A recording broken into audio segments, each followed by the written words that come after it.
Алма ағашы. Ертеде жасыл орманның ортасында алма ағашы өсіпті. Бұл ағаш биік, жапырағы қалың, жемістері тәтті болатын. Оның жанында тентек есімді кішкентай тиін өмір сүрді. Тиын өте тентек әрі ойнақшыл еді, бірақ басқа жануарларға көп көңіл бөлмейтін. Алма ағашы әр күн сайын тиынге көлеңке салып, оған тәтті алмаларын береді, бірақ тентек ағаштың бұтақтарына өрмелеп, жапырақтарын жұлып, тіпті кейде алма жемістерін далаға шашып ойнайтын. Бір күні алма ағашы тентекке былай депті: «Тентек, сен менің сыйларымды бағаламайсың. Сен бұтақтарымды сындырған сайын мен әлсіреп барамын.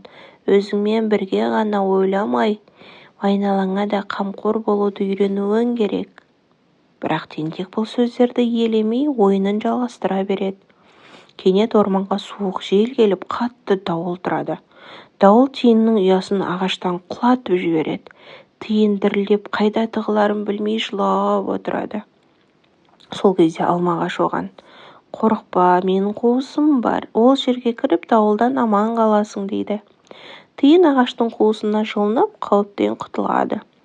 Дауыл басылғаннан кейін тентек алма ағашына қарап: «Ағаш, мен сенің көмегің үшін алғыс айтам, бірақ мен сені тыңдамай, сенің қамқорлығыңды бағаламай жүрдім. Енді мен сенің бұтақтарыңды сындырып, жапырақтарыңды жұлмаймын.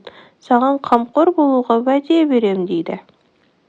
Содан бастап тентек алма ағашының түбіне су әкеліп құйып, айналасын тазалап, жемістерін абайлап жинай бастайды.